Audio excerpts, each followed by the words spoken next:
Good day, ladies and gentlemen, and welcome to the second edition of our Resident Evil report, which we are proud to present to you today. Without further ado, here are the RE News headlines. It's another milestone for Capcom's much-appreciated Resident Evil 4 remake, which has just sold over 9 million units. It's another success for the Japanese studio, and one that should ensure a bright future for the series. In a captivating look at what could have been, the documentary George A. Romero's Resident Evil has been officially released, shining a spotlight on the legendary filmmaker's ambitious but unrealized adaptation of the iconic video game series. Now available for streaming, rental, and purchase across major platforms, the film offers fans a rare glimpse into Romero's creative process and the challenges he faced in translating survival horror to the big screen. Where is RE9? Fans are eagerly awaiting news of Resident Evil 9, but there's still no official reveal from Capcom. After the success of Resident Evil Village and the Resident Evil 4 remake, many are wondering when we'll get a glimpse of the next chapter in the iconic horror franchise. Let's analyze the situation. In gaming news, Capcom's blockbuster hit Resident Evil 4 remake has reached an incredible milestone, selling over 9 million copies worldwide. This reimagining of the 2005 classic has been widely praised for its stunning visuals, enhanced gameplay mechanics, and faithful adaptation of the original's beloved story. The remake has captured both longtime fans and new players, thanks to its gripping narrative and modernized features. With sales continuing to climb, Resident Evil 4 Remake solidifies its place as one of the most successful titles in the franchise. Capcom has credited this achievement to its dedicated fan base and the enduring appeal of survival horror. In entertainment news, fans of horror and video games are in for a treat with the release of George A. Romero's Resident Evil, a documentary that delves into the untold story of the legendary filmmaker's connection to the iconic gaming franchise. The documentary chronicles Romero's efforts in the late 1990s to bring Resident Evil to the big screen, following his successful collaboration with Capcom on a live-action commercial for Resident Evil 2. It explores his vision for a darker, more traditional zombie horror film, complete with insights from Romero's original script drafts, rare behind-the-scenes footage, and interviews with those who worked closely with him during the project.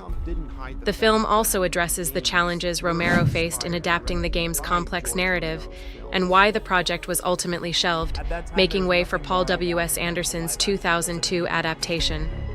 This documentary not only highlights Romero's influence on zombie culture, but also offers a fascinating look at how one of the greatest horror directors could have shaped the future of video game adaptations.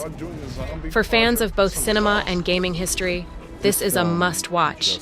The documentary is now available for rent or purchase on various digital platforms, including Amazon Prime Video, Amazon, Apple TV, Fandango, YouTube, Xbox, DirecTV, Dish Network, Comcast, and Spectrum. For a glimpse into this intriguing exploration of what might have been, here's the official release trailer. They're coming to get you, Barbara. Yeah, they're dead. They're all messed up.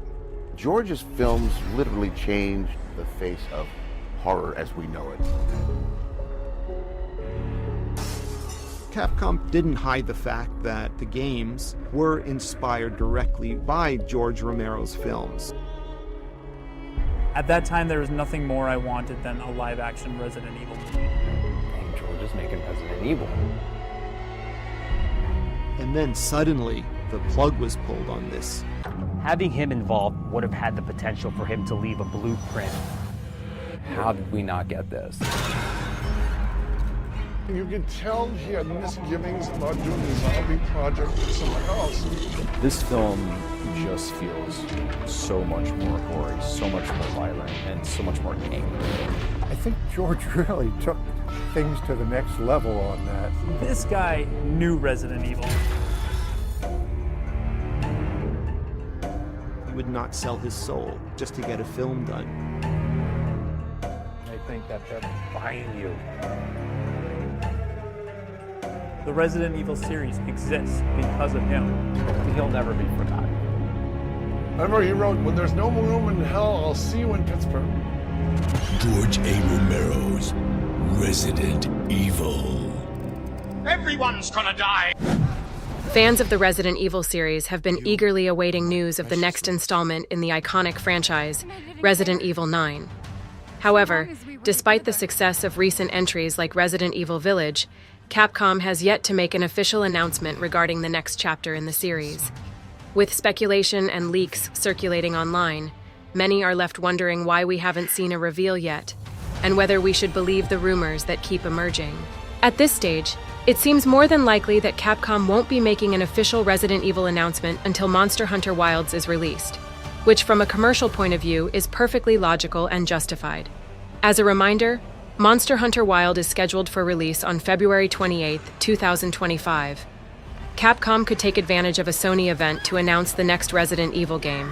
However, although we know that RE9 is in development, it's possible that a new remake of the franchise will see the light of day before the numbered episode.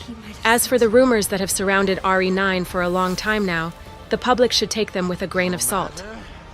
Since its data breach in November 2020, Capcom has been particularly effective at protecting its upcoming products. After all, the only leak that turned out to be true in recent years was an artwork showing Wesker's design in Resident Evil 4 Remake. We'll just have to wait and see. That's all for today's Resident Evil news update. Thanks for watching. Don't forget to like, share, and comment on this video, or I'll come to get you. Stay tuned for official updates from Capcom. We'll keep you posted on the latest developments, and don't forget, Ben Bertolucci sucks. Until next time, stay safe and keep surviving. Where's my martini?